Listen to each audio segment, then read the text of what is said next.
आइए आपको शंकर पार्वती माता के जन्म के बारे में बात करते हैं और कैसे उन्हें शिव जी की प्राप्ति हुई।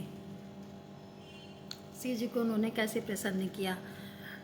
एक बार हिमालय राज और मैना माता के घर में एक कन्या ने जन्म लिया और वो कन्या हमारी सती साध्वी गिरजा महारानी पार्वती जी थी, जो पिछले जन्म में जिन्होंने सती का रूप लिया था।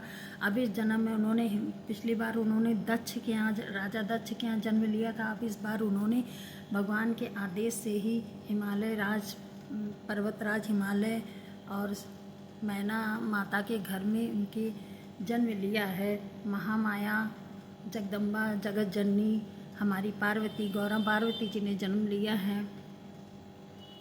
उनके जन्म लेते ही सिद्धगण गांधर्व गान करने लगे, अप्सराएं नृत्य करने लगी, ढोल नगाड़े बजने लगे, आकाश से देवता फूलों की वर्षा करने लगे। पूरे त्रिलोक में खुशियाँ छा गईं। यक्ष गांधर्व स्तुतियाँ करने लगे, प्यारी प्यारी स्तुतियों से पूरा वातावरण खुशियों के माहौल में हो गया। क्योंकि हो भी क्यों ना, हमारी जगदम्बा पार्वती का जन्म हुआ था शिव जी के लिए, जिन्होंने जन्म लिया था। हिमालय राज मैना माता की कोख से माता पार्वती जी का जन्म हुआ तो खुशियाँ छा गईं।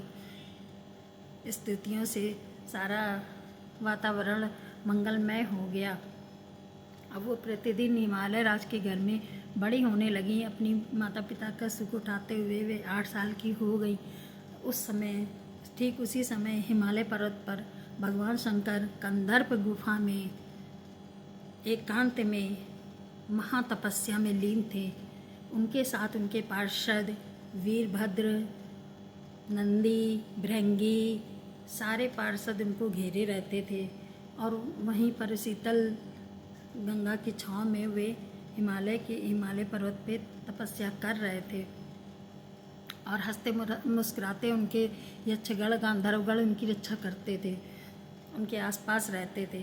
शंकर जी तपस्या में लीन थे तो एक बार बुद्धिमान हिमवान ने अपनी बेटी पार्वती को लेकर के शंकर जी के पास गुफा में गए। वहाँ पर शंकर जी नेत्र बंद किए हुए, जटाजूट सिर पे और बहुत सुंदर श्रेष्ठ आसन पे बैठ करके तपस्या में लीन थे। वहाँ पर जा करके हिमवान जी ने उनके चरणों में प्रणाम किया। देवादिदेव महादेव, मैं आपसे प्रार्थना करती हूँ, आज मैं धन्य हो गया, मैं बहुत सौभाग्यशाली हूँ आपके दर्शन करके। क्या मैं अपनी इस कन्या पार्वती को ले करके नित आपके दर्शन के लिए आ सकता हूँ? आप मेरे ही हिमालय के दरबार में हैं, तो क्या मैं आपके दर्शन कर सकता हूँ? शंकर जी ने कहा, ठीक है, लेकिन आप अपनी इस छोटी कुंवारी कन्या लड़की को घर छोड़ दें तो आप आ सकते हैं, दर्शन कर सकते हैं, अन्यथा दर्शन नहीं होगा। तो हिमालय राज पर्वतराज हिमालय ने कहा, क्यों नहीं कर सकते हैं? तो शिव जी ने कहा, मैं एक प्रकृति से दूर हूँ, सूक्ष्म दृष्टि से दूर हूँ, मैं तपस्या में लीन हूँ, मैं मोह माया से दूर हूँ। इसलिए आप इस कुंवारी कन्या को, जिसके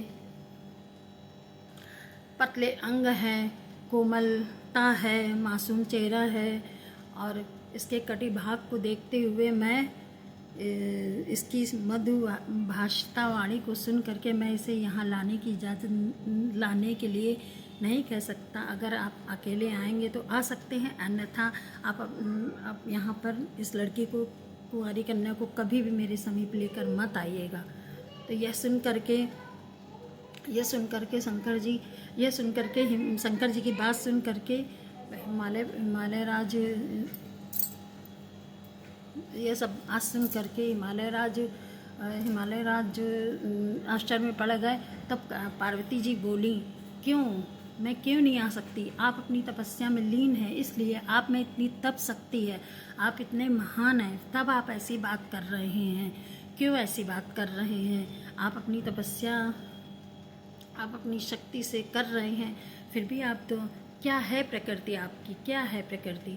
तो शिव जी ने कहा, मैं इस प्रकृति से, मैं इस मोह माया से मैं दूर हूँ कन्या, तुम यहाँ नहीं आ सकती। तो शिव जी ने कहा, मैं क्यों नहीं आ सकती? प्रकृति से आप दूर नहीं हैं, प्रकृति में ही आपके ये पार्षद, आपके वीरभद्र, आपके ये नंदी भृंगी, ये सब खाते हैं, खेलते हैं, घूमते हैं, बोलते हैं। क्या ये प्रकृति से नहीं जुड़े हैं? इस तरह हम लोग भी जुड़े हैं, इस तरह ये लोग भी जुड़े हैं, और आप भी इन सब से जुड़े हैं। इसलिए हमें कुछ नहीं कह सकते आप कि आप नहीं आओ। तो शिव जी ने कहा मैं मोह माया से दूर हूँ।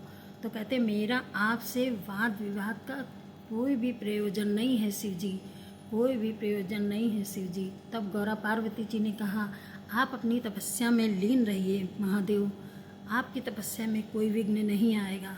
मैं दर्शनों के लिए आऊँगी अपने पिता के साथ। तब शिव जी ने हंसते हुए कहा मधुभाषिणी देवी, आप मेरे दर्शन के लिए, मेरी पूजा के लिए पिता के साथ रोज आ सकती हैं। इस प्रकार शंकर जी ने पार्वती जी को आज्ञा दी उनके रोज दर्शनों की, रोज पूजा की। और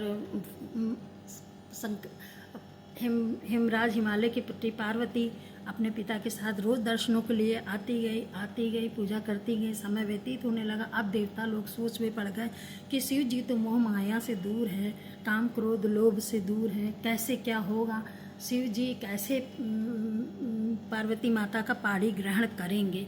वो सब एक सभा हुई, उसमें ये तय हुआ, निश्चित हुआ कि अब हम लोग को कामदेव के पास जाना चाहिए कामदेव को मनाने के लिए। फिर सब कामदेव के पास जाते हैं और उनको मनाते हैं। और कैसे उनको मनाते हैं आगे आप सुनिएगा। राधे राधे, जय सिया राम।